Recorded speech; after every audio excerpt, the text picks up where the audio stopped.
الحمد لله نحمده ونستعينه ونستغفره ونعوذ بالله من شرور أنفسنا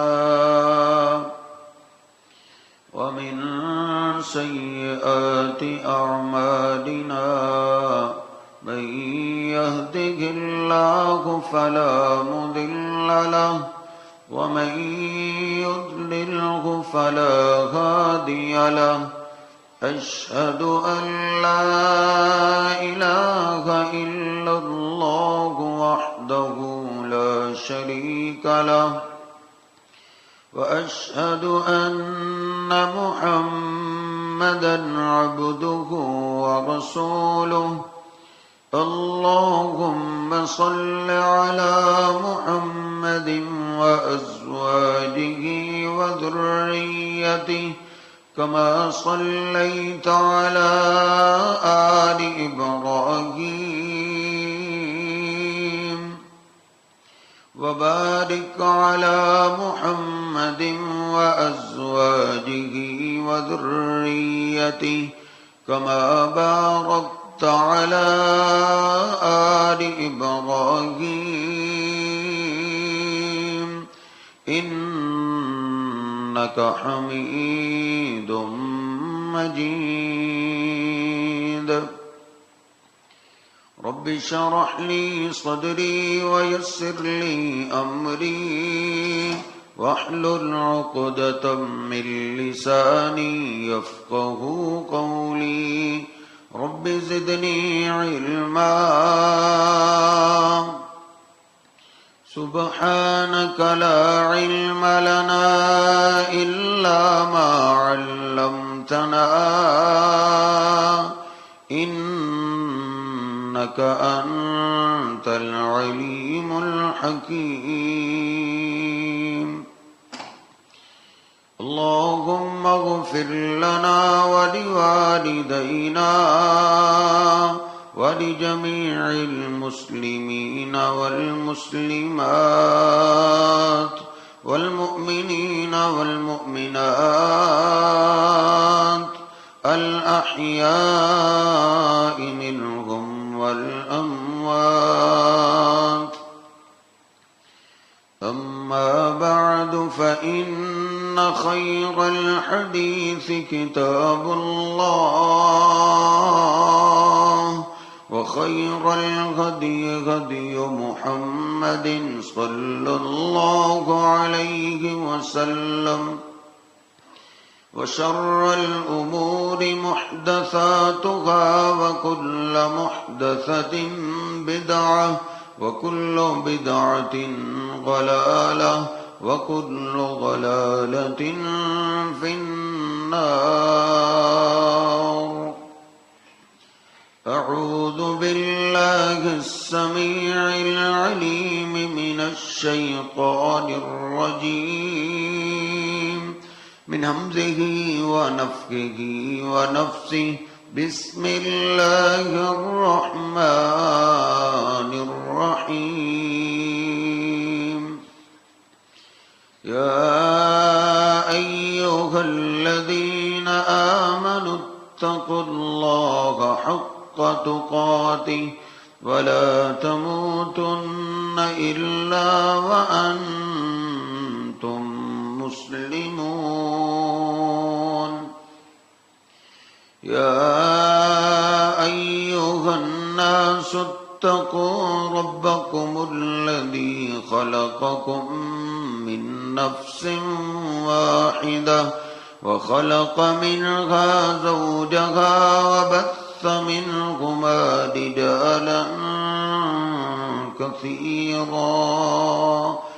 رجالا كثيرا ونساء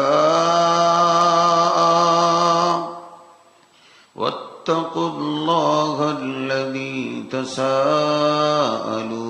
به والأرحام إن الله كان عليكم رقيبا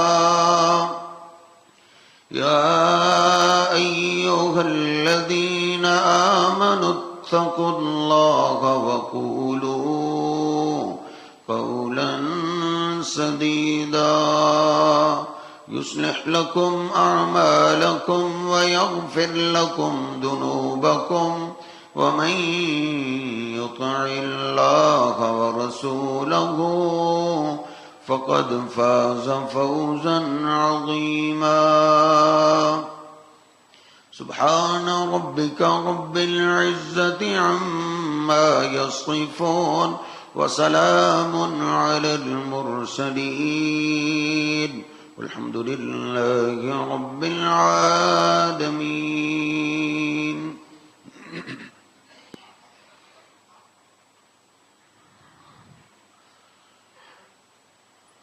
اللہ سبحانہ و تعالی نے جتنے بھی انبیاء کرام اس دنیا میں مبعوث کیے ہیں، ہر پیغمبر کو اللہ سبحانہ و تعالی نے کئی ایک معجزات عطا کیے. جب بھی کوئی پیغمبر اپنی قوم کے پاس اللہ کی توحید کی دعوت رکھتا اور بتاتا کہ میں اللہ کا رسول ہوں، تو وہ پیغمبر لوگوں کے سامنے رسول ہونے کی دلیل رکھتا تھا، معجزہ دکھاتا تھا. جس طرح موسیٰ علیہ السلام نے لاٹھی پھینکی تو وہ سانپ بن گیا. نبی پاک صلی اللہ علیہ وسلم نے دلیل کے طور پہ اپنی زندگی پیش کی ہے. اللہ سبحانہ و تعالی نے بھی آپ کی زندگی کا ہی تذکرہ کیا ہے. کیا میرے حبیب ان کو کہو قُلْ لَوْ شَاءَ اللَّهُ مَا تَلَوْتُهُ عَلَيْكُمْ وَلَا أَدْرَاكُمْ بِهِ، اگر اللہ میری ڈیوٹی نہ لگاتا تو میں تمہیں دعوت کبھی نہ دیتا. یہ اللہ نے میری ڈیوٹی دی، اللہ نے مجھے حکم دیا ہے. فَقَدْ لَبِثْتُ فِيكُمْ عُمُرًا مِّن قَبْلِهِ أَفَلَا تَعْقِلُونَ. اے میرے حبیب ان کو یہ بھی کہہ دو کہ میں نے تم میں لمبی زندگی گزاری ہے، میرا بچپنا تم میں گزرا ہے، میرا لڑکپن گزرا ہے، میری جوانی گزری ہے، ایک لمبی زندگی میں تم میں گزار چکا ہوں. افلا تعقلون، کیا میری ساری زندگی دیکھ کے تمہیں سمجھ نہیں آتی؟ یعنی نبی پاک صلی اللہ علیہ وسلم ایک ایسی ہستی ہیں جن کی ساری زندگی بے عیب ہے. اللہ نے آپ کی حفاظت کی.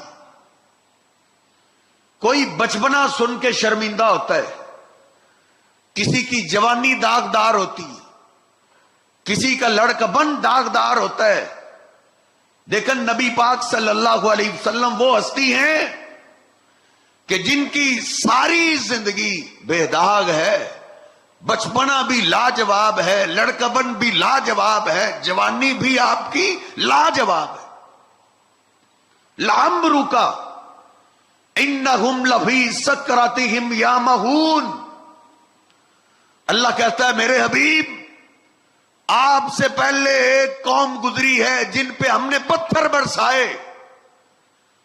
اللہ کہتا ہے میرے حبیب مجھے تیری زندگی کی قسم ہے، تیری ساری عمر کی قسم ہے، وہ گناہوں میں بہت آگے نکل چکے تھے، اس وجہ سے اللہ نے ان پہ پتھر برسا دی. میرے حبیب علیہ السلام کی زندگی وہ ہے جس کی اللہ نے قسم اٹھائی. لَعَمْرُكَ، میرے حبیب مجھے تیرے بچپنے کی قسم، تیرے لڑکپن کی قسم، تیری جوانی کی قسم. نبی پاک صلی اللہ علیہ وسلم کی زندگی نبوت سے پہلے کی بھی بڑی شاندار ہے.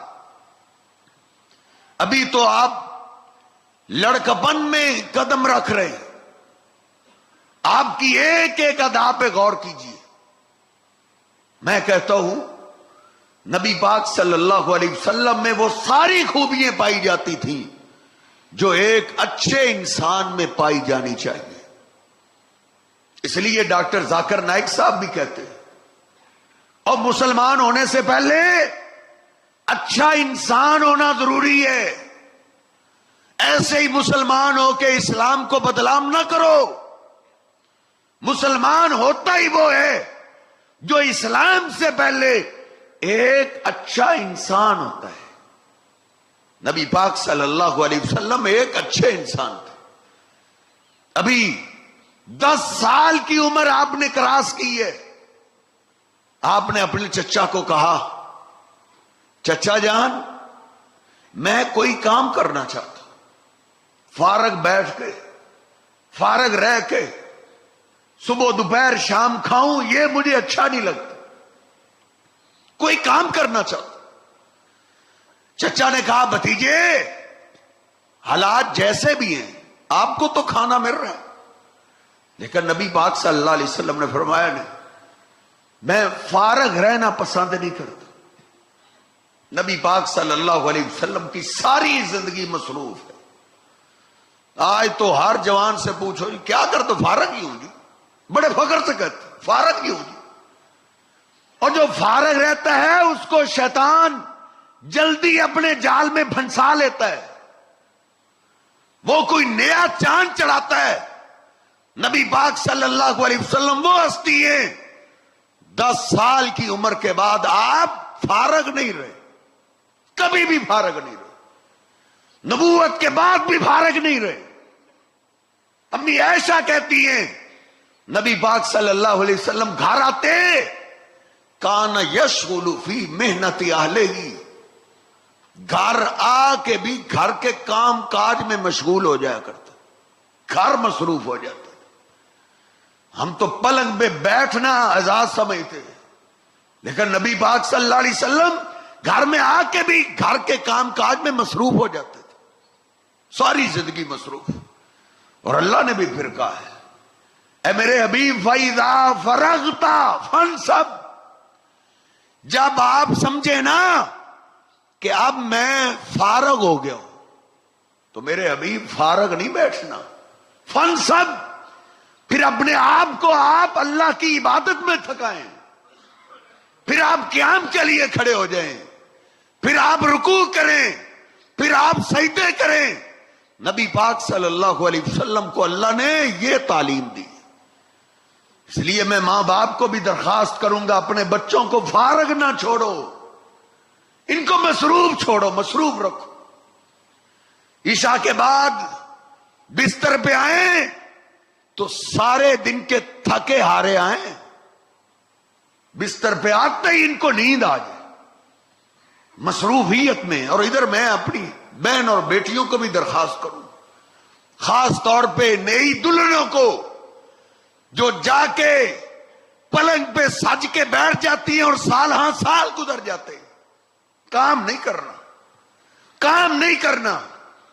حالانکہ نبی پاک صلی اللہ علیہ وسلم کی پیاری بیٹی نرم و نازک، جن کو گھر میں کوئی کام نہیں کرنے دیتا تھا، لیکن جب سیدہ فاطمہ جناب علی کے نکاح میں گئی، چکی خود چلایا کرتی تھی، آٹا خود پیسا کرتی تھی، آٹا خود گوندا کرتی تھی، روٹیاں خود بنایا کرتی تھی.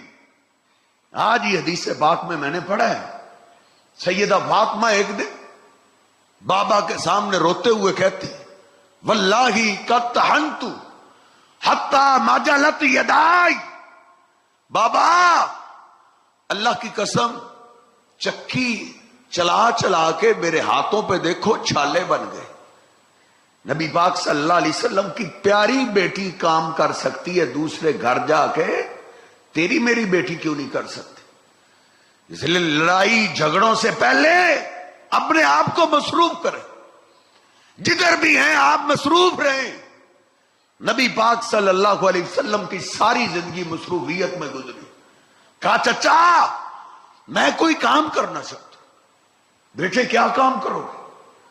اللہ کی طرف سے دماغ میں بات آئی کہ میں بکریاں چرانا چاہتا ہوں.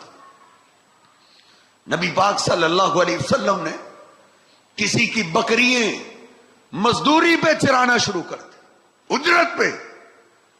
اور نبی صلی اللہ علیہ وسلم ایک دن فرما رہے تھے ما من نبی الا قدر الغنم، دنیا میں کوئی بھی نبی ایسا نہیں آیا جس نے دنیا میں بکریاں نہ چرائی۔ صحابہ نے عرض کیا ولا انت یا رسول اللہ، اللہ کے بھی آپ بھی؟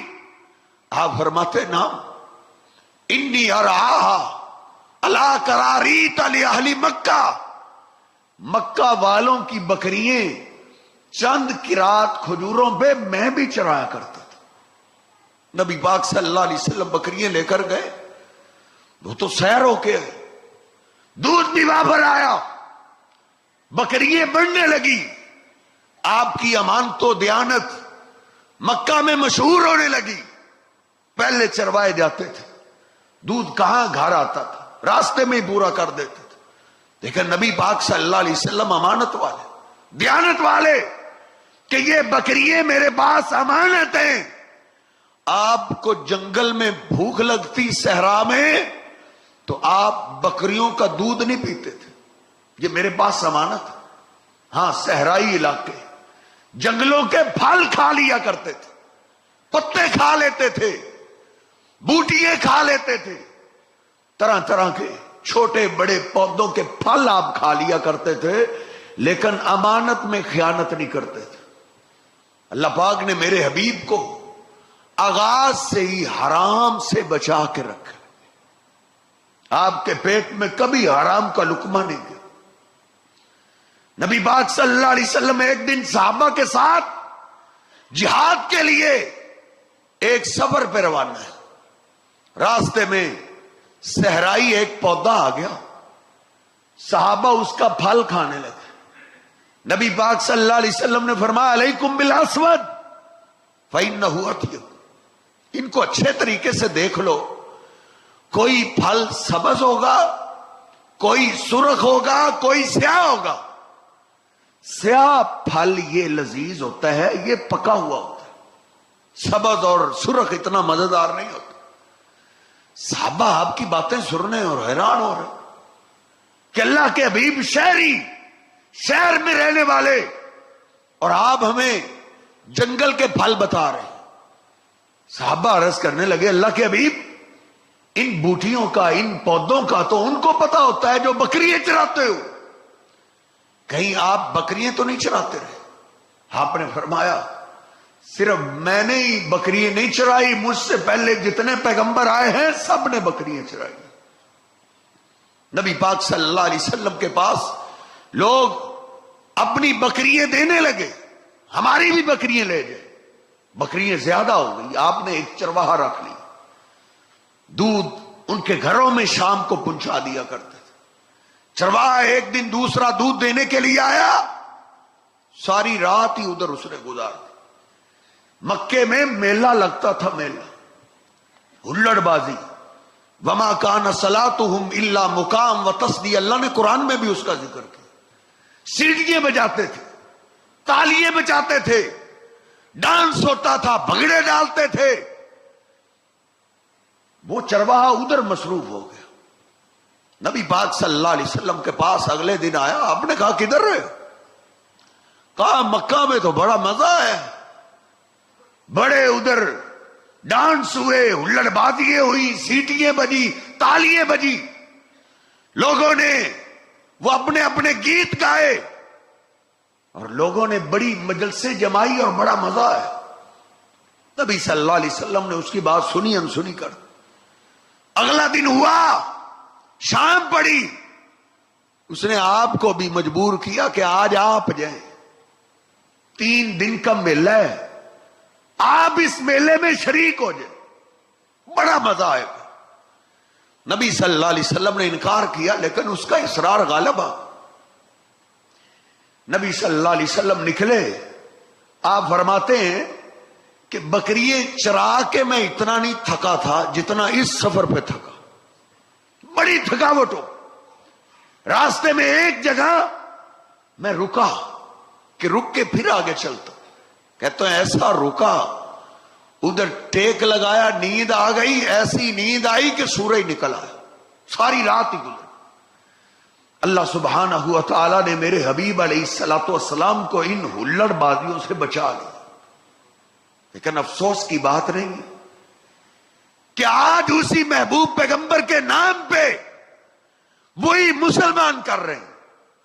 بینڈ باجے، ہلڑ بازیاں، نعرے بازیاں، سیٹیاں، تالیاں اور ڈھول کی تھام پہ ڈانس. یہ کیا ہو رہا ہے؟ نبی پاک صلی اللہ علیہ وسلم کا جشن ہو رہا ہے. جو یہ نہیں مناتا وہ ابلیس ہے. ہمارے مسلمان یہ کہتے ہیں. حالانکہ سلجھا ہوا کوئی بھی انسان اس کو اچھا نہیں سمجھتا. میرے سنی بھی دوست ہیں سلجھے ہوئے ایسے کہ وہ کہتے ہیں قاری صاحب فطرتی طور پہ ہی بندہ اس کو اچھا سمجھتا ہے. لیکن ہمیں اب یہ باور کرایا جا رہا ہے جو یہ ہلڑ بازی نہیں کرتا وہ ابلیس ہو. کس کو انہوں نے کس طرف لگا دیا. تو میں عرض کر رہا تھا نبی پاک صلی اللہ علیہ وسلم بکریے چراتے چراتے جوان ہو گئے. جب جوان ہوئے نبی صلی اللہ علیہ وسلم خدمت خلق میں آ. جو جن کا کمانے والا نہ ہوتا آپ ان کے گھر میں راشن بھیجنے لگے، کھجوریں بھیجنے لگے. جو کھجوریں آپ کو ملتی وہ اپنے گھر کو بھی دیتے. اور جو مساکین ہوتے، غریب ہوتے، جن کا کمانے والا نہ ہوتا آپ ان کے گھر میں بھی بھیجا کرتے تھے. اس لیے نوجوانوں اپنے خرچے میں سے خرچ کرتے رہا کرو. کالج میں، یونیورسٹی میں آپ کے ساتھ کلاس فیلوز کئی غریب ہوتے ہیں بیچارے جن کے پاس خرچہ نہیں ہوتا. نبی پاک صلی اللہ علیہ وسلم کی زندگی مجھے اور آپ کو یہ سکھاتی ہے، یہ انسانیت، کہ آپ کچھ نہ کچھ اپنے دوستوں پہ بھی خرچ کیا کریں. دوستوں پہ خرچ کرنے کا بھی اسلام ہمیں درس دیتا ہے. ساری زندگی کھانے والے ہی نہ رہیں، کھلانے والے بھی بن جائیں. ادھر مکہ میں قریشیوں کا ایک بڑا دشمن خاندان تھا. وہ چاہتے تھے قریشی ختم ہو جائے، یہ بیت اللہ کی سرداری ہمارے پاس آ جائے. بنو حوازن خاندان جنگ کے بہانے بناتے تھے. ایک دن لڑائی جھگڑے کا ماحول بنا کسی نوجوان کی وجہ سے، تو وہ لڑنے کے لیے تیار ہو، اکٹھے ہو. قریشی لڑائی سے بچنے کے لیے بیت اللہ کے سین میں آ گئے کہ شاید یہ اللہ کے گھر کے سین کا حیا کریں گے. لیکن ان کو اپنی پاور پہ، طاقت پہ بڑا گھمنڈ تھا. طاقت جس کو نظر آتی ہے اس کو رب بھی نظر نہیں آتا، اس کو رب کا گھر بھی نظر نہیں آتا. وہ کہہ دیتا ہے تو چلنا، اللہ کو آگے ہم دیکھ لیں گے. ایسی ایسی باتیں بھی کر جاتا. اللہ کے گھر میں تلواریں لے کے لڑنے کے لیے آ گئے. نبی پاک صلی اللہ علیہ وسلم اس جنگ میں شریک نہ ہو. لیکن اس جنگ میں اس دن فیصلہ نہ ہو سکا. اگلے دن نبی صلی اللہ علیہ وسلم فرماتے میرے چچا بھی مجھے ساتھ لے. اس کو جنگ فجار کہتے ہیں کہ بڑے جرموں والی جنگ. کیونکہ جہلیت میں بھی مکہ میں لڑنا اس کو بڑا جرم سمجھا جاتا تھا. بڑا جرم. لوگ اتنی عزت کرتے تھے کہ باپ کے قاتل کو بھی بیت اللہ میں کچھ نہیں کہتے تھے. یہ اللہ کے گھر میں آ گئے، یمن والے گھر میں آ گئے. لیکن بنو حوازن انہوں نے تلواریں نکالی. اگلے دن بھی لڑنے کے لیے آئے. نبی صلی اللہ علیہ وسلم فرماتے ہیں لڑائی میں تو میں نے حصہ نہیں لیا، لیکن میں اپنے چچا کو تیر پکڑاتا رہا. یہ حدیث پاک میں نے پڑھی. میں نے کہا اللہ کے حبیب آپ کا تیر پکڑانا ہی کافی تھا. نبی صلی اللہ علیہ وسلم تیر پکڑاتے گئے. پھر اللہ نے اس جنگ میں قریشیوں کو فتح عطا کر دی. قریشی اب اکیلا خاندان ہو گیا. ان کے لڑاکو جنگجو مارے گئے، بوڑھے عورتیں بچے بچے. نبی صلی اللہ علیہ وسلم جو اچھے اچھے کام کرتے تھے ان میں شامل ہو جاتے تھے. ایک تاجر مکہ میں آیا، احرام اس نے باندھا ہوا ہے. اس نے کہا پہلے منڈی میں اپنا سامان بیچتا ہوں پھر عمرہ کر لوں. مکہ والوں کا ایک سردار آس بن وائل، اس نے اس سے سامان خرید لیا. کہا پیسے اس کے گھر جا کے دے دو. گھر پیسے لینے گئے, صبح دوں گا. صبح گئے, شام دوں گا. 2-3 دن یہ انتظار کرتا رہا. پھر بیت اللہ میں جب لوگ جمع تھے, اونچی جگہ پہ کھڑے ہو کے اس نے آواز لگائی, اور مکہ والو کوئی ہے جو تم میں مظلوم کا ساتھ دینے والا ہو؟ تمہارے سردار آس بن وائل نے مجھ سے سامان خریدا ہے, پیسے نہیں دے رہا. نوجوانوں نے سر جوڑا. نبی پاک صلی اللہ علیہ وسلم بھی ان نوجوانوں میں تھے. اور جوانوں, امن کو خراب کرنے والوں, یونیورسٹی کالجوں میں امن کی دھجیاں اڑانے والوں, دیکھیے یہ میرے حبیب علیہ السلام کی جوانی ہے. آپ جب جوان تھے امن پسند کرتے تھے. امن, آپ نے جوانوں کو اکٹھا کیا اور آپ نے مشورہ کیا کہ کیوں نہ ہو ہم مظلوم کا ساتھ دیں. پھر نبی صلی اللہ علیہ وسلم نے اپنی قیادت میں ایک جماعت بنا لی خدمت خلق کے نام پہ, کہ کوئی بھی مظلوم ہوتا ہے ہم اس کا ساتھ دیں گے. نبی پاک صلی اللہ علیہ وسلم ان سب کو لے کر مکہ کا ایک بڑا سخی انسان تھا. بڑا سخی انسان, ابن جدعان, کانا یصل الرحم, حدیث پاک میں ہے رشتہ داری کا وہ بڑا خیال رکھتا تھا. وَيُطْعِمُ الْمَسَاكِينَ, اس نے اعلان کیا ہوا تھا لوگوں کوئی بھی بھوکا نہ سوئے, جس کو گھر میں کھانے کے لیے کچھ نہ ملے وہ ابن جدعان کے گھر آئے, ادھر سے اس کو پکا پکایا کھانا ملے گا. آپ نوجوانوں کو لے کے ادھر چلے گئے, ان سے میٹنگ کی. اس نے کہا میں آپ کے ساتھ ہوں اس معاملے میں. لوگ دور سے آتے ہیں, وہ ہمارے وہ مہمان ہیں, ان کے ساتھ تو ظلم نہیں ہونا چاہیے. نوجوان اکٹھے ہو کے آس بن وائل کے پاس پہنچے کہ اس کا مال تو انہیں خریدا ہے, پیسے کیوں نہیں دے رہے؟ نوجوانوں کا اتنا روب, اس نے فوراً ہی پیسے ادا کر دیے. نبی پاک صلی اللہ علیہ وسلم کی اس جماعت کی وجہ سے اللہ پاک نے مکہ میں ایک عمل کی فضا قائم کر دی. اب قریشیوں نے دیکھا کہ اللہ کا گھر گرنے والا ہے, گر نہیں رہا. سیلاب آتا ہے, بارش آتی ہے, دیواروں میں دراڑیں پڑ چکی, کیوں نہ ہو ہم اللہ کا گھر خود گرا کے تعمیر کر دیں. پہلے انتظار کر رہے تھے کہ یہ خود بخود گر جائے پھر ہم تعمیر کریں. پہلے اس کو اللہ گرائے, ہم نہ گرائے. لیکن اب انہوں نے سر جوڑے کہ اب ہم اس کے خادم ہو گئے بلا مقابلہ, اب ہم اس کو اثر نو تعمیر کر دیتے. اب سارے ڈرے, کون گرائے؟ ہاتھیوں والے لشکر کی تباہی دیکھ چکے تھے. بچے بچے کو پتا تھا ہاتھیوں کا لشکر لے کر ابرا آیا, اللہ نے اس کی نسلوں کو ختم کر دیا. ڈر رہے تھے. ان میں ایک ولید مخزومی نامی آدمی تھا, اس نے سب کو جمع کیا, کہا یہ کام میں شروع کرتا ہوں, لیکن ادھر کھڑے ہو کے مجھ سے وعدہ کرو کہ بیت اللہ کی تعمیر میں تم حرام کا پیسہ نہیں لگاؤ گے. جھوٹ بولا ہوا, فراڈ کیا ہوا, دھوکہ دیا ہوا, دھوکہ دے کے جو مال کمائے وہ مال اللہ کے گھر پہ نہ لگائے. ان سب نے ادھر وعدہ کیا کہ اللہ ہم تجھ سے وعدہ کرتے ہیں اس تیرے گھر کی تعمیر میں ہم حرام پیسہ نہیں لگائیں.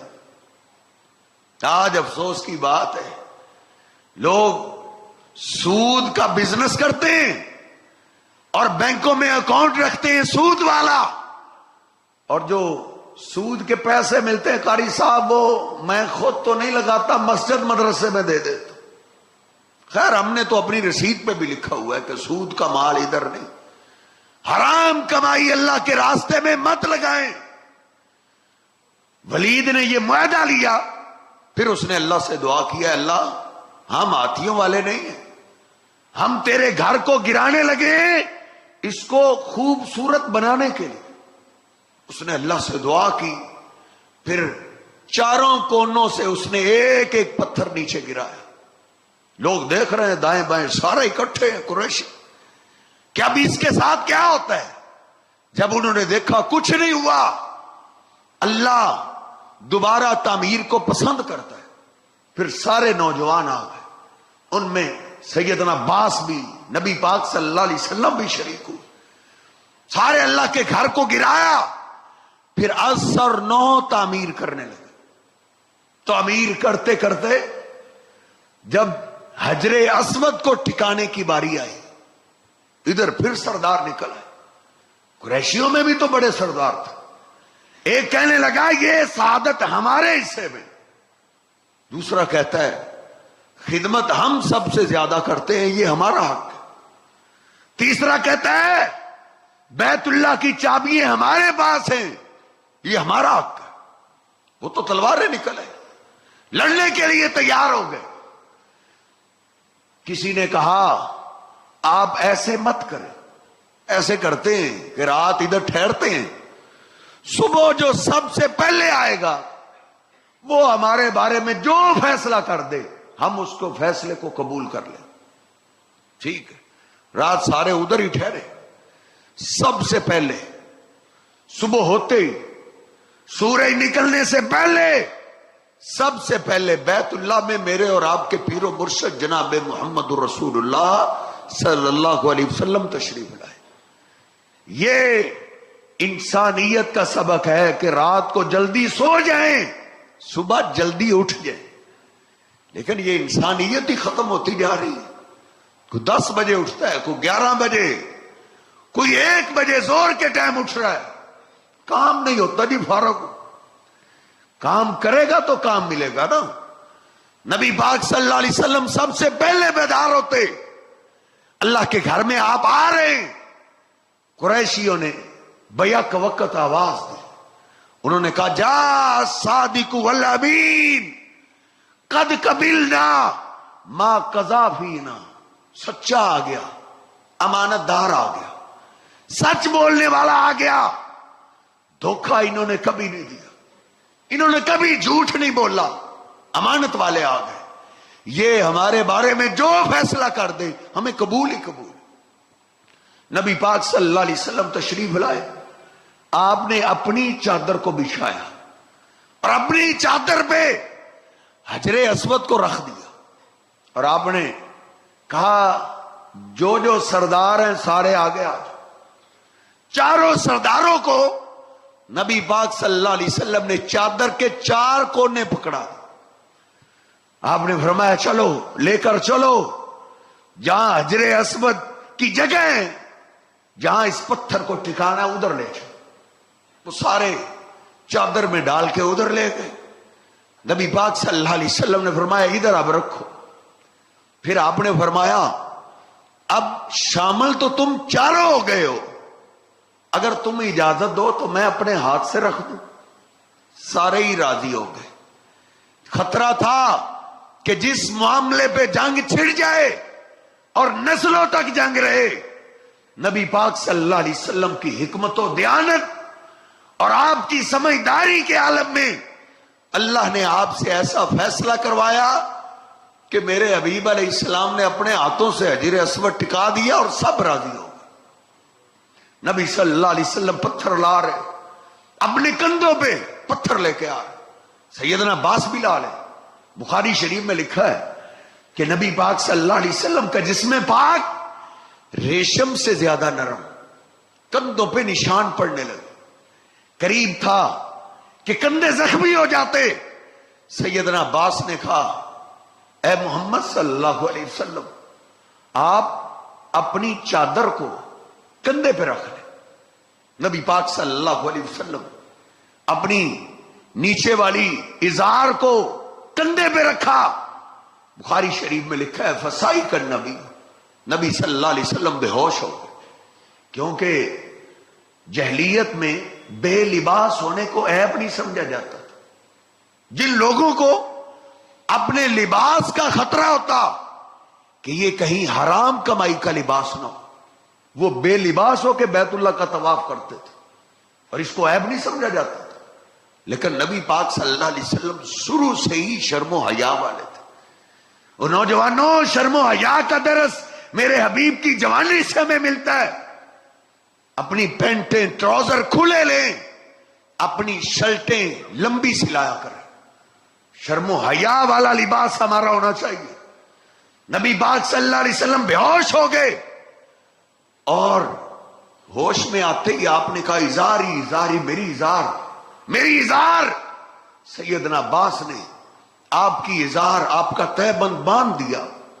پھر اس کے بعد کبھی بھی، وہی سے پہلے بھی آپ کو بے لباس نہیں دیکھا گیا تھا.